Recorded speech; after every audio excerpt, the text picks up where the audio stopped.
Առաջին լրատվականի հիմնական թողարկումն է եթերում բարև ձեզ օրվա գլխավոր թեմաները նախ մի քանի տողով։ Կտրուկ գնաճ լինել չի կարող նախագահ Սարգսյանը խորհրդակցություն է անցկացրել քաղաքաշինության նախարարությունում, նաև պատասխանել հանրությանը հուզող հարցերին։ Խթան փոքր ավիացիայի զարգացմանը, որոնողափրկարարական աշխատանքների եւ անտառային հրդեհների շիճման, նաև գյուղատնտեսությանը ծառայելու համար։ Արտակարգ իրավիճակների նախարարությունը ակտիվացնում է գործունեությունը մարզերում։ Ռուսաստանը փակել է մուտքը 31,000-ից ավելի Հայաստանի քաղաքացիների համար։ Նրանց մի մասը արտաքսվել է 5 տարով, մյուսները կարող են Ռուսաստան մեկնել միայն 3 տարի հետո, պարզաբանումներ Ռուսաստանի դեսպանատնից։ Ընդդեմ Եվրադատարանի վճռի, հայ լոբիստները նամակներով հեղեղել են Շվեյցարիայի դեսպանատները, կոչանելով բողոքարկել թուրք ժխտողական Դողուփերին չեքին արդարացնող դատավճիռը։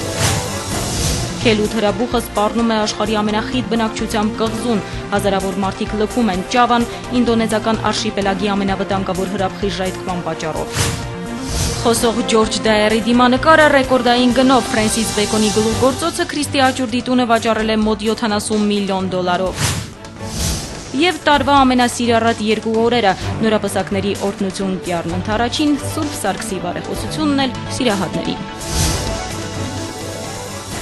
Եվ այսպես նախագահ Սարգսյանն այսօր այցելել է քաղաքաշինության նախարարություն, հանրապետության նախագահը շրջել է աշխատակազմի մի շարք ստորաբաժանումներում, ծանոթացել աշխատանքային պայմաններին, հետաքրքրվել առաջիկա ծրագրերով եւ առկա խնդիրներով, աշխատակիցների հետ զրուցել իրականացվող աշխատանքների մասին։ Նախագահը նաեւ խորհրդակցություն է անցկացրել նախարարության ղեկավար անձնակազմի հետ, պատասխանել նրանց եւ հասարակության լայն շրջանակներին հուզող հարցերին։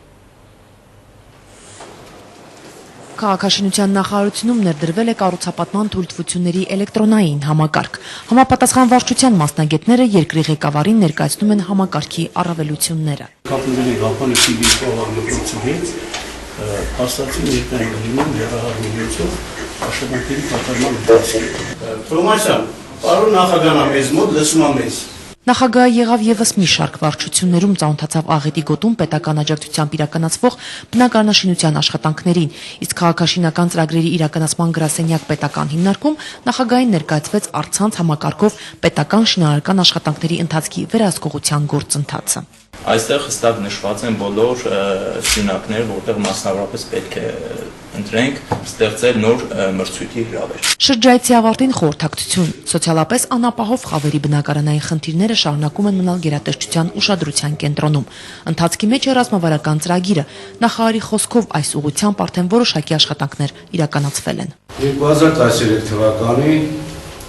պետական բյուջեի միջոցների հաշվին եւ կառավարության առանձին որոշումներով նախարարությանը հատկացվել է 6 միլիարդ 800 միլիոն դրամ եւ այդ գումարի շրջանակներում ծրագիրը ամբողջությամբ իրականացվել է եւ շահագործման են հանձնել շուրջ 14 կրթական հիմնանորոգված օբյեկտներ, այդ թվում նաեւ 19 ընթացիկ կառավարության առանձին որոշումներով ընթացիկ շինարարական աշխատանքներ իրականացվել։ Փոխնախարար Ռուզան Ալավերդյանն իր զեկույցում ներկայացրել է քաղաքաշինական ծրագրավորման եւ տարածական պլանավորման խնդիրները, ինչպես նաեւ գործարար միջավայրի բարելավման ուղղված բարեփոխումները։ Վերջին 2 տարիների ընթացքում մշակվել են 54 համայնքների գլխավոր հատակագծերի կամ դրանց փոփոխությունների նախագծեր, որոնցից հաստատվել են 41-ը։ Քաղաքաշինական պետական տեսչության պետ Սևադա Հայրապետյանը զեկուցել է տեսչական ստուգումների արդյունքների եւ ռիսկի վրա հիմնված ստուգումների իրականացման ընթացակարգի մասին։ Ստուգումներ են անցկացվել 1256 օբյեկտներում, որից 53-ում տրվել են պարտադիր կատարման ցուցումներ, իսկ 1205 օբյեկտներում ստուգումներ 109 միլիոն Նախարարության աշխատակազմի ղեկավարի պաշտոնակատարն էլ ներկայացրել է նախարարության աշխատակազմի կառուցվածքը, մարդկային ռեսուրսների եւ ընթացիկ ղեկավարման արդյունավետության բարձրացման քայլերը։ Այսպիսով 2013 թվականի ընթացքում իրականացվել են 23 միջոցառումներ, 7 նպատակային, 16 ընթացիկ աշխատանքային։ Նախարարության կողմից 13 թվականին ՀՀ կառավարության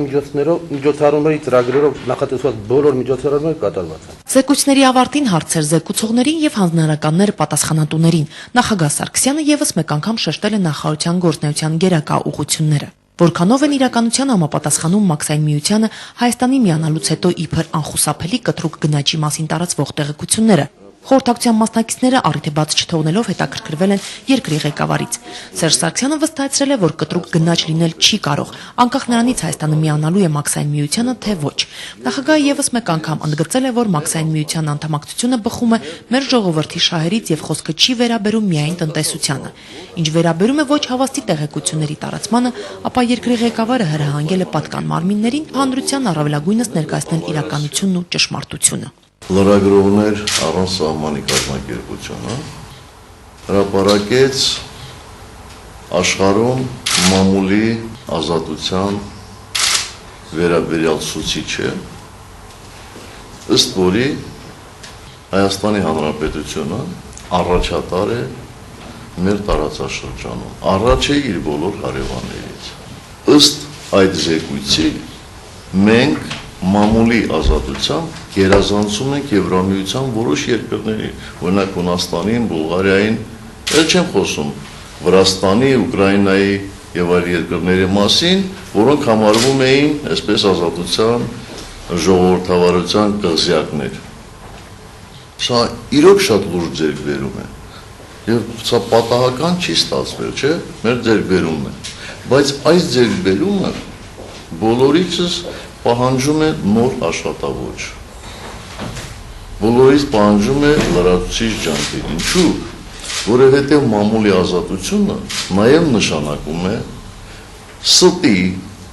բամբասանքի, հերյուրանքի, ապա տեղեկատվության տարածում հանրության շրջանում։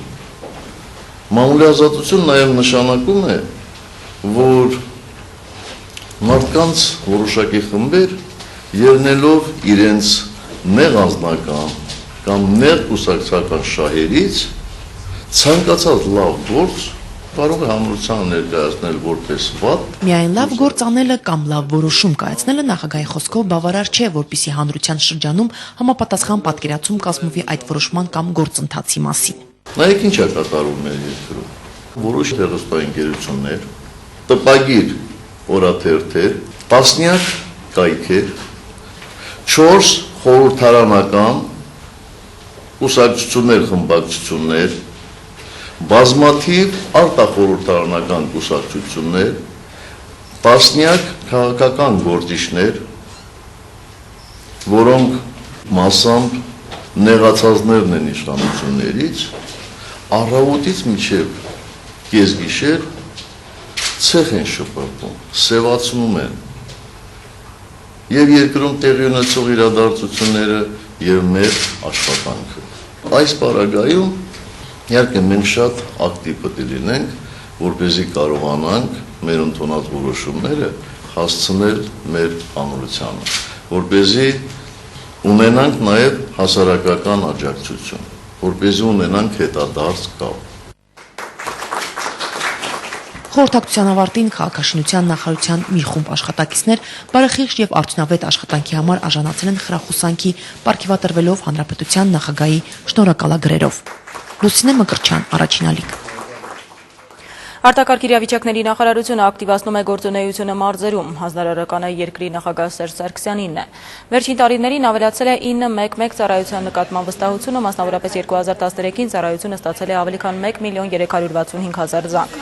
2012-ի համեմատ զանգերի թիվը ավելացել է գրեթե 60,000-ով։ Քաղաքացիները 911-ին են դիմում տարբեր տեխնացին, տարերային, նույնիսկ սոցիալ-կենցաղային հարցերով։ Ընթացիկ տարում նախարարությունում կարևորում են ազգային շտեմարանի, մասնավորապես սննդամթերքի պաշարների եւ առաջին բուժօգնության պարագաների ստեղծման հարցը։ Նախատեսվում է Ստեփանավանի եւ Կապանի օդանավակայանների հիման վրա ստեղծել փոքր ավիացիա, որը կնպաստի ոչ միայն որոնողափրկարարական աշխատանքներին եւ անտառային հրդեհների շիջմանը, այլև միջազգային փորձի կիրառմամբ այն կծառայի նաեւ գյուղատնտեսությանը։ Նախարարության առաջնային խնդիրներից է նաև ռուս-հայկական մարդասիրական արձագանքման կենտրոնի ստեղծումը։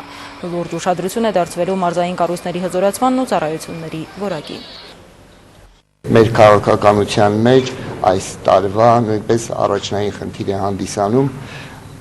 մարզերում ճգնաժամային կառավարման կենտրոնների 911 ծառայության հիմնումը, նաև հասարակական փրկարարական ջոկատների, հրշեջ փրկարարական ջոկատների ստեղծումը ամենահեռավոր համայնքներում։ Օտար լեզվի դասավանդումը Հայաստանի պետական համալսարաններում կատարելագործման կարիք ունի։ Կրթության և գիտության նախարարության պատվերով IPSC քաղաքական և սոցիոլոգիական խորհրդատվությունների ինստիտուտը 2013 թվականի հոկտեմբեր-դեկտեմբեր ամիսներին իրականացրել է Հայաստանի պետական բուհերի ուսանողության Բոլոնիայի գործընթացին մասնակցության ուսումնասիրություն։ Կրթության նախարարի խոսքով դա ախտորոշիչ հետազոտություն էր, որի արդյունքները կիրառվելու են ոլորտում աշխատանքների թիրախավորման նպատակով։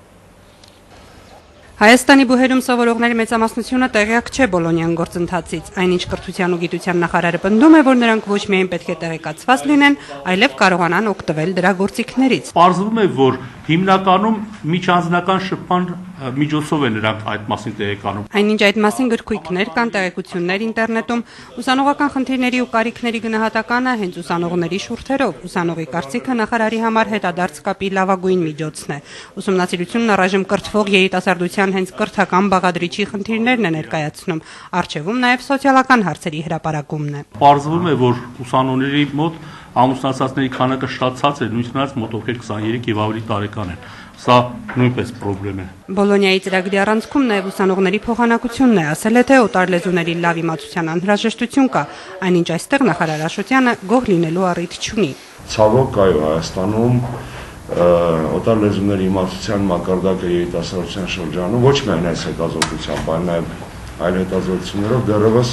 շատ բարձր մակարդակի վրա չէ։ 1200 հարցվածների 18%-ը երբևէ առնչվել է ռոտացիոն համակարգի հետ, վճարովի համակարգից անցել է անվճար կամ հակառակը։ Հարցված ուսանողների 85%-ն այս համակարգը արդարացի է գնահատել։ Սա ուրախացնում է կրթագիտական ոլորտի պատասխանատուին։ Կոռուպցիոն մեծ ռիսկերով այս համակարգը բավականին բարձր գնահատական է ստացել ուսանողների կողմից։ Բոլոնիայի նպատակներին ամբողջությամբ հասնելու համար ըստ նախարարի դեռ ժամանակ կպահանջվի։ Ակնհայտ է, որ աշխարհաքաղաքական վիճակը թանկացնում է մեր ուսանողների համար մոբիլության, շարժունության process-ը, այն դարձնում է ոչ մատչելի։ Թուրքիայի հետ փակ սահմանը թույլ չի տալիս մեր ուսանողներին ավելի ակտիվ ներգրավել, ավելի էժան, ավելի մատչելի ձևով ներգրավել եվրոպական կրթական ծրագրերի մեջ։ Հայկական երկու բուհ փորձնական հավատարմագրման համար դիմել է հոլանդական համապատասխան կազմակերպությանը։ Շատ խիստ նախարարի խոսքով սուպեր եվրոպական 10 չափանիշերից 9-ին Երևանի պետական համալսարանը ամբողջությամբ համապատասխանել է, իսկ այն մեկն էլ նրա պարզաբանմամբ վերաբերել է գիտության հետ կապին, ուսանողի գիտական հետազոտություններում ներգրավվածությանը։ Որքան էլ եվրոպացի գործընկերների ընկալմամբ հետազոտական աշխատանքի օրինակ ինչ-որ փաստաթղթերի հետ աշխատելը, իսկ մեր ընկալմամբ լաբորատորիայում խալաթով կամ ատոմային ռեակտորի կողքին հատուկ ակնոցով աշխատելը, այսուհանդերձ նախարարն ինքն էլ հաստատում է, որ մեր ուսանողները դեռևս հետազոտական աշխատանքի հմտություններ բավարար չափով բուհերում ձեռք չեն բերում։ Սիրանուշ Մուրադյան, Հակոբ Թումանյան, Առաջին ալիք։ Այսօր Գիտությունների ազգային ակադեմիայում տեղի ունեցել Հայ օգնության ֆոնդի գիտության և կրթության հայկական ազգային հիմնադրամի դրամաշնորհների հանձնման արարողությունը։ ՀՕՖ-ի այս հիմնադրամի Հանրապետության նախագահի հովանու ներքո իրականացվող երիտասարդ գիտնականների աջակցության ծրագրի և Հայաստանի երիտասարդական հիմնադրամի համագործակցության արդյունքում լրացուցիչ 5 դրամաշնորհ է հատկացվել երիտասարդ գիտնականների հետազոտական խմբերին։ Յուրաքանչյուր խումբ կստանա $5,000։ Գումարը տրամադրվում է մինչև 35 տարեկան այն երիտասարդ գիտնականներին, որոնց աշխատանքները ներկայացվել են ՀՕՖ-ի դրամաշնորհային մրցույթին և փորձագիտական հանձնախմբի կողմից ճանաչվել լավագույնը։ Ի ուրախության մեզ նշեմ, որ այս տարի բավականին շատ էին հայտերը եւ ընդհանուր 210 հայտեր, որոնցից 31-ն են շահող ճանաչվել, ընդ որում այդ 31 հայտերից 18 հայտը երիտասարդ գիտնականներն են շահել։ Էջմիածնի միակ հիվանդանոցը անմխիթար վիճակում է, առողջապահության նախարարը այցելել է անձամբ ծանոթանալու իրավիճակին, շրջելով անցած դարի 60-ականներին կառուցված եւ երբևէ չվերանորոգված բուժհաստատության 10 բաժանմունքներում նախարարը նկատել է, որ դրանք ոչ միայն չեն համապատասխանում ժամանակակից պահանջներին, այլև անհապաղ հիմնանորոգման կարիք ունեն։ 10,000 քառակուսի մետր տարածք զբաղեցնող 4 մասնաշենքով հիվանդանոցը Դերենիկ Դումանյանի կարծիքով կարելի է այնպես վերաձևավորել, որ բաժանմունքները սակավ ծախսատար լինեն։ Նկատելով, որ միայն անցած տարի վիրաբուժականը աշխատել է 36% ծանրաբեռնվածությամբ, նախարարը ասել է, թե պետք է օպտիմալ տարբերակ մշակել, որպեսզի բարձրանա բուժհիմնարկի աշխատանքի օգտակար գործողության գործակիցը։ Էջմիածինը նաև զբոսաշրջային քաղաք է, ուստի նախարարը կարևորել է հիվանդանոցային պայմանները 21-րդ դարի ոգուն համապատասխանեցնելու հանգամանքը։ Պետք է շատ արագ միջոցներ գտնենք, որպեսզի կարողանանք Էջմիածնի հիվանդանոցը կարգի բերել։ Կարգի բերելու համար մենք իհարկե պետք է մտածենք նաև որ արդյունավետ աշխատի հիվանդանոցը։ Պետք է այնպեսի մենք օպտիմալ տարբերակ մտածենք, մշակենք, որ ինքը լինի ծանրաբեռնված եւ արդյունավետ։ Այս բոլոր ծառայությունները մենք կարող ենք տեղակայել մոտ առապես 6000 քառակուսի մետր տարածքի վրա։ Հաշվարկները ցույց են տալիս, որ այդ տարածքները միայն վերանորոգելու համար, հիմնանորոգման մասին է խոսքը իհարկե, դա կարժենա մոտ առապես 2.5-ից 3 միլիոն ԱՄՆ դոլարի չափ ներդրում։ Այսօր եւս մեկ անգամ տապալվել է Երևանի քաղաքապետարանի մրցույթը ուղևորափոխադրում իրականացնող կազմակերպությունները այդպես էլ մասնակցության հայտ չեն ներկայացրել։ Վաճառաբանում են, թե ոլորտը շահութաբեր չէ, հավերին պահանջում է հսկայական ներդրումներ։ Բարեկարգ ավտոբուսները, որ պետք է գային փոխարինելու միկրոավտոբուսներին 8 երթուղիներում, ներկրել ոչ ոք չի ցանկանում։ Մերի Կճայանն է հանդիպել եւ քաղաքապետարանի ներկայացուցիչներին եւ ուղևորափոխադրող ընկերությունների ղեկավարներին։ Քաղաքապետարանի հայտարարած ուղևորափոխադրումներ իրականացնող կազմակերպությունների մրցույթը շուրջ 20-րդ անգամ չկայացավ։ Մրցույթում ընդգրկված երթուղիներն սպասարկելու հայտեր ներկայացնողներ այդպես էլ չեղան։ Հիմնականում պատճառաբանում են ռիսկայնությունը մեծ է եւ բնակավարը ոչ շահավետ։ Պատճառներ շատ կան, օբյեկտիվ եւ սուբյեկտիվ, բայց հիմնական քանի որ ներկրողները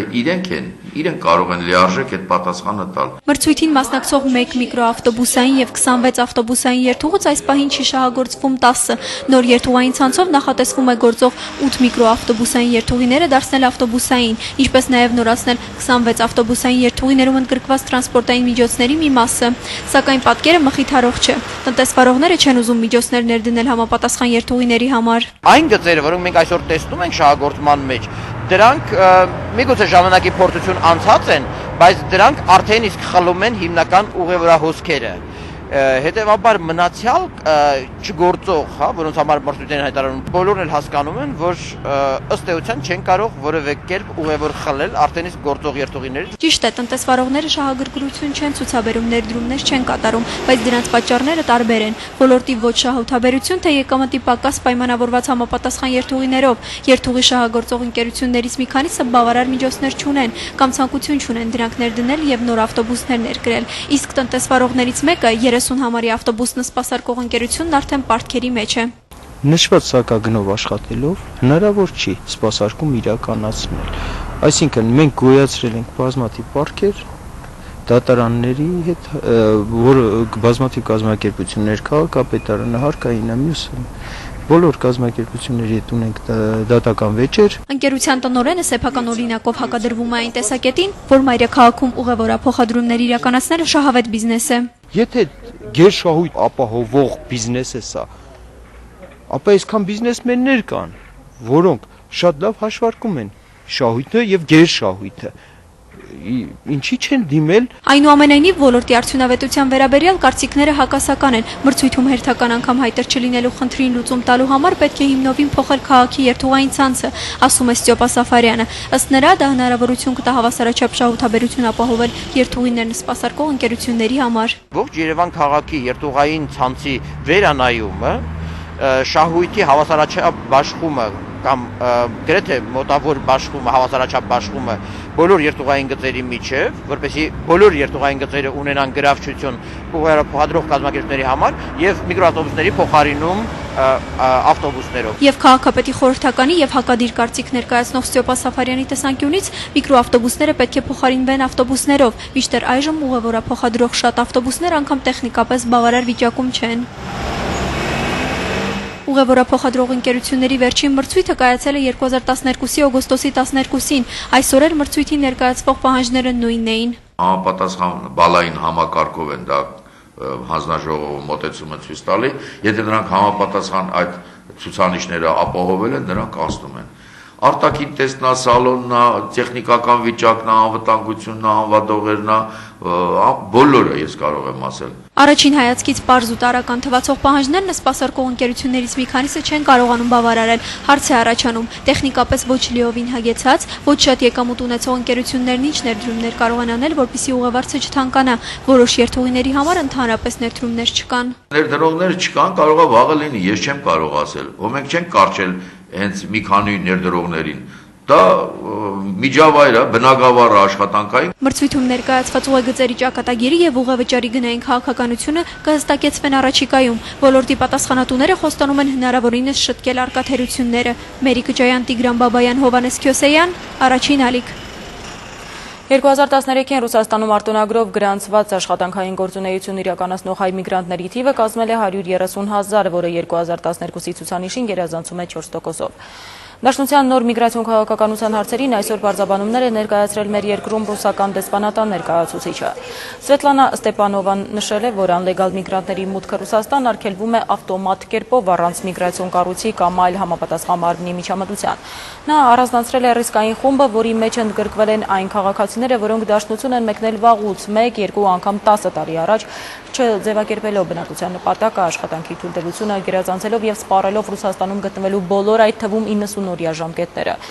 Ի թիվը շատ արտասահմանցիների այս խմբում հայ քաղաքացիների թիվը 170,000 է, նրանց տվյալները օնլայն են եւ սահմանահատելու դեպքում համակարգը ավտոմատ կերպով արգելում է նրանց մուտքը 3-ից 5 տարով։ Առանց վիզայի թե վիզային ռեժիմով տարբեր երկրների մոտ կես միլիոն քաղաքացիների մուտքը դաշնությունն այս պահին փակ է։ Հունվարի 1-ից ուժի մեջ մտած նոր կարգի համաձայն քաղաքացին տոմս գնեց, Ռուսաստան մեկնեց, պարտավոր է փաստաթղթեր ներկայացնել, միգրացիոն հաշվառման անցնել, ֆիզիկական անձանց մոտ աշխատանքի քարտ ձեռք բերել, հակառակ դեպքում 90-օրյա ժամկետից հետո պետք է դուրս գա, վերադառնալ կարող է եւս 90 օր հետո։ Первый срок на 3 года. Ռուսաստանը փակել է մուտքը 31,500 Հայաստանի քաղաքացիների համար։ Մուտքի փակումը կատարվում է երկու պատճառներով։ Առաջին, մուտքը 3 տարով փակվում է այն քաղաքացիների համար, որոնք խախտել են Ռուսաստանի դաշնությունում մնալու ռեժիմը, կատարել են 2 կամ ավելի վարչական իրավախախտում Ռուսաստանում գտնվելու 3 տարիների ընթացքում։ Նշեմ, որ մուտքի փակումն արտաքսում չէ։ 3 տարի հետո մարդը կարող է վերադառնալ Ռուսաստան, իսկ այն քաղաքացիների համար, ովքեր ենթարկվել են արտաքսման, մուտքը փակվում է 5 տարով։ Վիեննայում շարունակվում է ԵԱՀԿ խորհրդարանական վեաժողովի նստաշրջանը, այսօր ելույթով հանդես է եկել մեր երկրի ազգային ժողովի պատվիրակության ղեկավար Արտաշես Գեղամյանը։ Նա խոսել է ԵԱՀԿ երկրների անվտանգությանը սպառնացող մարտահրավերների, Եվրամիությանը եւ Մաքսային միությանը անդամակցող երկրների խնդիրների մասին։ 21 век он очень раним 21-րդ դարը շատ խոցելի է, որովհետև դեռևս ոչ մի պետության չի հաջողվել գտնել այն հարցերի պատասխանները, ինչպիսիք են համաշխարհային տնտեսական ճգնաժամի պատճառը։ Կարողացանք արդյոք հաղթահարել դրա հետևանքները, եւ եթե դրան էլ ավելացնենք ռազմական լարվածությունը, վստահեցնում եմ ձեզ, մեզ լավ ժամանակներ չեն սպասում։ Մինչդեռ ԵԱՀԿ անդամ երկրների եւ խորհրդարանական վեհաժողովի սթավ գործելակերպը կհաղթանակի, եւ հայկական պատվիրակությունը լավատեսորեն է տրամադրված ապագայի հանդեպ։ Իտալիայում կրկին վարչապետ են փոխում այս անգամ, սակայն պատճառը ոչ թե միջկուսակցական է, այլ ներկուսակցական։ Էնրիկո Լետտայի հրաժարականը պահանջել են հենց դեմոկրատական կուսակցության անդամները, որի առաջնորդներից է նաև ինքը վարչապետը։ Կառավարության գործող ղեկավար Էնրիկո Լետտան այսօր արդեն հրաժարականի դիմում է ներկայացրել երկրի նախագահին։ Հավանական է, որ նոր կառավարություն ձևավորելու համար վարչապետական մանդատը հանձնվի նույն դեմկուսի քարտուղար Մատեո Ռենցիին։ Եթե խորհրդարանը հավանություն տա Ռենցիի կառավարությանը, ապա այն կդառնա Իտալիայի երրորդ անընդմեջ կաբինետը, որը ձևավորվում է առանց քաղաքացիների քվեարկության։ Շվեյցարիայում գտնվող ՄԱԿ-ի գրասենյակում այսօր Ժնև 2 խորհրդաժողովի երկրորդ փուլի վերջին օրն է, ինչպես երեկ այսօր եւս սիրիական հակամարտության կողմերը տետ-ա-տետ բանակցությունների չեն նստել։ Իշխանության եւ ընդդիմության պատվիրակությունները դարձյալ առանձին քննարկումներ են անցկացնում հատուկ դեսպանորդ Լաղդար Բրահիմիի հետ։ Ավելի վաղ Բրահիմիի հետ հանդիպմանը Ռուսաստանի եւ Միացյալ Նահանգների բարձրաստիճան դիվանագետները խոստացել էին օգնել Սիրիայի հարցով խաղաղ բանակցությունները փակուղուց դուրս բերելու գործում։ Այսօր Սիրիան գլխավոր թեմաներից է եղել նաև Մոսկվայում Ռուսաստանի արտգործնախարար Սերգեյ Լավրովի եւ նրա գերմանացի պաշտոնակից Ֆրանկ Վալտեր Շտայնմայերի հանդիպմանը։ Բանակցություններից հետո ասուլիսում Լավրովը մտահոգիչ է համարել, որ որոշ երկրներ, մասնավորաբար Միացյալ Նահանգները եւ Ֆրանսիան, ջանում են ամեն կերպ խոչընդոտել սիրիական հակամարտության քաղաքական կարգավորմանը։ Ինդոնեզիայի Ճավա կղզում արթնացել է կելուտ հրաբուխը, որն արշիպելագի ամենավտանգավոր օջախներից մեկն է։ Ճավան համարվում է աշխարհի ամենախիտ բնակչություն ունեցող կղզին, ուստի հրաբուխը կարող է սպառնալիք լինել հազարավոր մարդկանց համար։ Արդեն 200,000 մարդ լքել է տները, հեռանալով ավելի ապահով վայրեր։ Վերջին տվյալով զոհվել է 2 մարդ։ Գիշերվանից հրաբուխը արդեն 2 անգամ արտանետել է հսկայական քանակությամբ մոխիր եւ լեռնային ապարներ։ Վատ տեսանելիության եւ հրաբխային արտանետումների պատճառով կղզում գործող 3 խոշոր օդանավակայանները ժամանակավորապես փակվել են։ Ինդոնեզիական արշիպելագում կա 500 հրաբուխ, որոնցից 130-ը գործող են։ Միացյալ Նահանգներում գործող հայ իրավաբանների միությունը նամակներ է հղել Միացյալ Նահանգներում եւ Կանադայում Շվեյցարիայի դեսպաններին եւ այդ երկրին կոչ արել բողոքարկել հայտնի թուրք ժխտողական Դողու Փերինչեկի վերաբերյալ Եվրադատարանի կայացրած վճիռը։ Եվրոպական դատարանի վճիռը կասկածի տակ է դնում Հայոց ցեղասպանության փաստը։ Խոսքի ազատության պաշտպանության պատրվակով Եվրադատարանը ոտնահարում է համամարտկային արժեքները, ատելություն հրահրում, իրավունքներ չհրաշահում։ Վճիռը նաև սպառնում է ստեղծել դատական նախադեպ, որը կարող է անձեռմխելիություն ապահովել ապագայում այլ ցեղասպանությունների մեղավորների համար, նշված է նամակում։ Հայ իրավաբանների միությունը շվեյցարացի դիվանագետներին հղած նամակում նաև նշել է, որ վճռով հաստատվում է Դողու Փերինչեկի նման մարդկանց արժանահավատությունը, որը դավադրության եւ մի շարք այլ մեղադրանքներով ցմահ էր դատապարտվել Թուրքիայում։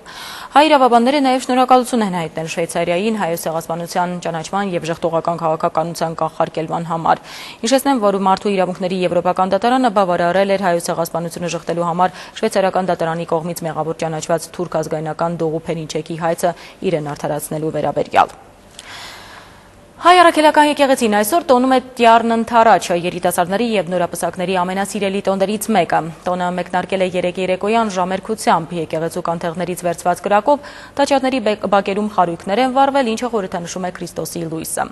Այս տարի ամենամեծ խարույկը վառվել է Էջմիածնի Կոմիտասի անվան հրապարակում, որի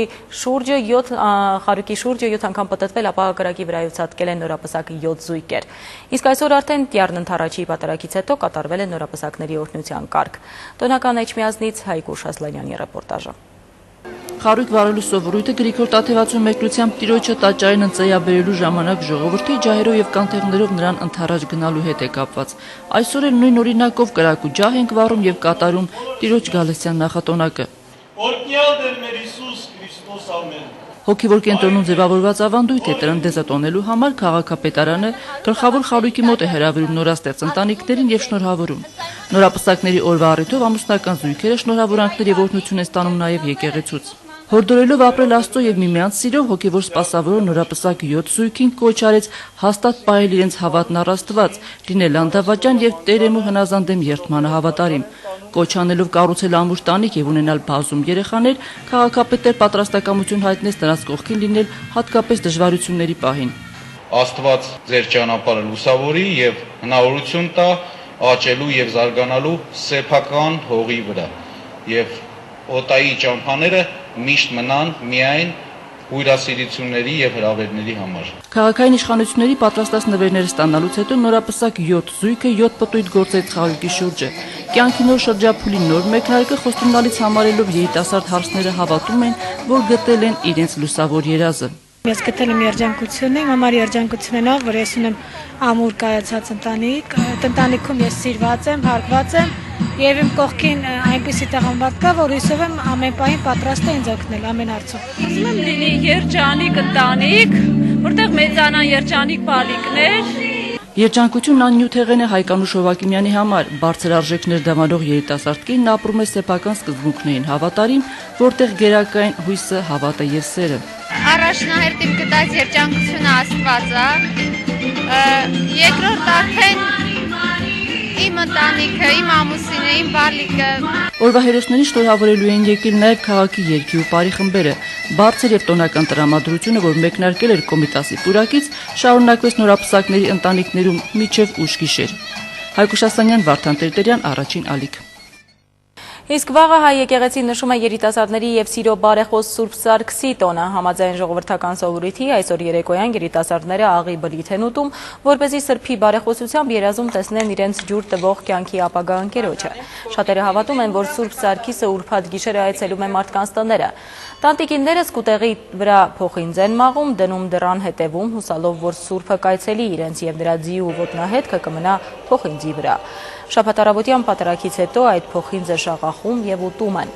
Վաղն առավոտյան Սուրբ Սարգի զորավարի անունը կրող եկեղեցիներում կմատուցվի Սուրբ պատարագ, որից հետո կկատարվի երիտասարդների օրհնության կարգ։ Սուրբ Սարգիս անունը կրող եկեղեցիները վաղը բաց կլինեն մինչև երեկոյան ժամը 22-ը։ Հայաստանյան բուհերի վճարովի համակարգում սովորող 95 ուսանողի ընտանիքների փոխարեն կրթական 1 կիսամյակի գումարը կվճարի Արմենտելը։ Կրթության նախարարը այսօր ողջունել է տնտեսվարողի այդ նախաձեռնությունը։ Beeline Scholarship ծրագրի կրթաթոշակառուների մեծ մասը ի դեպ աղջիկներ են։ Հեռահաղորդակցական օպերատորի եւ բրիտանական խորհրդի հայաստանյան գրասենյակի հայտարարած մրցույթի 500-ից ավելի մասնակիցներից շահառու ուսանողները ընտրվել են ըստ ներկայացրած առաջարկի ստեղծագործական մոտեցման։ Ընտրված գաղափարներից առաջինն օրինակ վերաբերում է պատմամշակութային արժեքների պահպանման, երկրորդը սահմանափակ կարողություններով մարդկանց հասարակությանը ինտեգրվելու ծրագրերին։ Կրթաթոշակի արժանացած ուսանողների միջև այսօր կայացած վիճակահանությամբ էլ պարզ է դարձել, որ միացյալ թագավորություն ամառային դասընթացի կմեկնի շահառուներից Աննա Թովմասյանը։ Ամենալավագույն ներդրումը, որը միշտ փոխհատուցվում է թե անձի կողմից, եթե կատարվում է թե կազմակերպության, թե պետության կողմից, դա կրթության մեջ կատարվող ներդրումն է։ Ձեզ հոյակապ հնարավորություն է տրված։ Ձեր կրթաթոշակները ճանապարհ կբացեն դեպի համաշխարհային կրթություն, իսկ կրթությունն էլ աշխարհը կբացի ձեզ համար։ Յուքոմ ընկերությունը Հանրակրթական դպրոցում բացել է հերթական համակարգչային լսարանը, ընդհանրապես անցած տարի ընկերությունը հիմնանորոգել եւ համակարգիչներով համալրել է նմանատիպ 7 լսարան։ Նոր լսարանները համալրված են նաեւ Յուքոմ ընկերության տրամադրած բարձր արագությամբ ինտերնետ կապով։ Յուքոմը նախատեսում է նորոգել 15 նմանատիպ լսարան, ինչի համար կտրամադրվի 100 միլիոն դրամ, թեև ընկերության տնօրենը նշել է, որ գումարի չափը կարող է ավելանալ հաշվի առնելով լսարանների վիճակը։ Երևանում այսպիսի լսարաններ վերականգնվել են 2 ավագ եւ 6 միջնակարգ դպրոցներում։ Կարևորությունը այն է, որ տեղեկատվական տեխնոլոգիաները օգտագործեն երեխաները համակարգիչները կրթվելու եւ հավելյալ ինֆորմացիա քաղելու ինտերնետից։ Սա կարևորում ենք մենք եւ միշտապես կրթության վիճակության կողքին է մեր ընկերությունը, որպեսզի կրթենք ավելի բանիմաց սերունդ, որը կծառայի մեր երկրին։ Եվ եթե գիտեք, մեր ոլորտը հենց այն ոլորտն է, որտեղ անհրաժեշտ են բարձր գիտելիքներով, այսինքն բանիմաց երիտասարդներ, որը կարծում եմ այս լսարանը ինչ որ չափով կնպաստի։ Յուրաքանչյուր դպրոցում կերազեն նման լսարան ունենալ եւ նման լսարանում դասապրոցես անցկացնել, սա նաեւ տրամադրող է ինչ որ առումով, որ երեխաներ իրենք տրամադրված լինեն գեղեցիկ ձևով անցկացնելու իրենց դասերը։ Պատմաբան Արտակ Մովսիսյանի ղեկավարությամբ մի քանի տարի առաջ սկսվեց գիտահանրամատչելի ֆիլմերի մի շարք, որի հերոսները հայոց արքաներն էին, որոնք վճռորոշ ճակատագրական դերակատարություն են ունեցել մեր ժողովրդի պատմության մեջ։ Այսօր ներկայացվել է ֆիլմաշարի Արտավազդ երկրորդ արքայի նվիրված ֆիլմը։ Նշեմ, որ հեղինակային խումբը լի է քարոզչական մտահղացումների նոր գաղափարներով։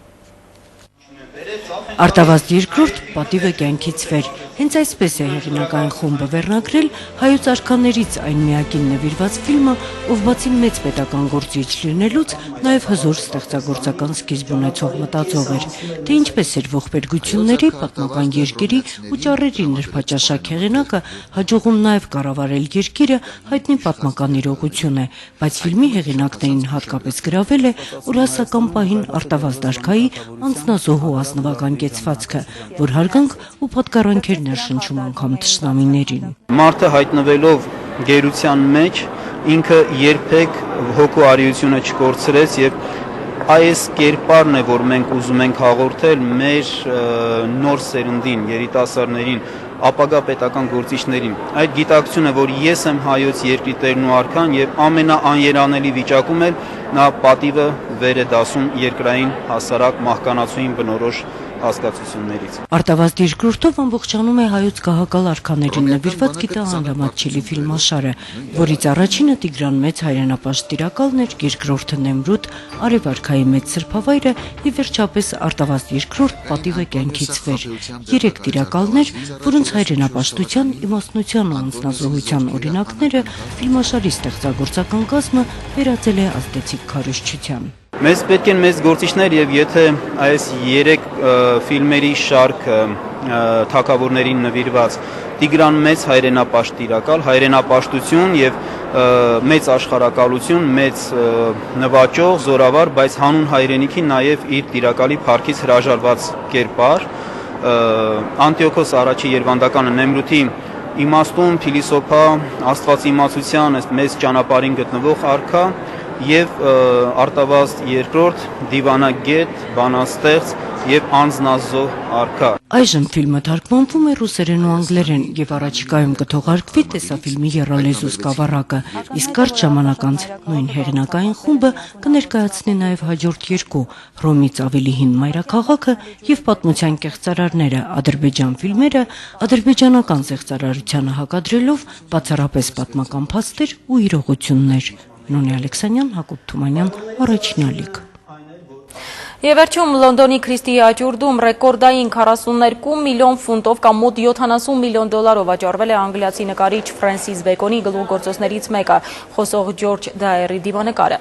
Նկարչի երբեմնի սիրեկան եւ Մուսա Ջորջ Դայերին պատկերող կտավի նախնական սահմանվել էր 28 միլիոն ֆունտ ստերլինգ, բայց սակարկման արդյունքը զարմացրել է բոլոր ներկաներին, երբ անանուն գնորդը հեռախոսով առաջարկել է սկզբնական գնի գրեթե կրկնակին։ Իսկ ընդհանուր առմամբ 3 Քրիստիի աճուրդում վաճառվել է հետպատերազմյան եւ ժամանակակից արվեստի ներկայացված նմուշների ավելի քան 80%-ը կազմակերպիչներին բերելով 124 միլիոն ֆունտ ստերլինգ։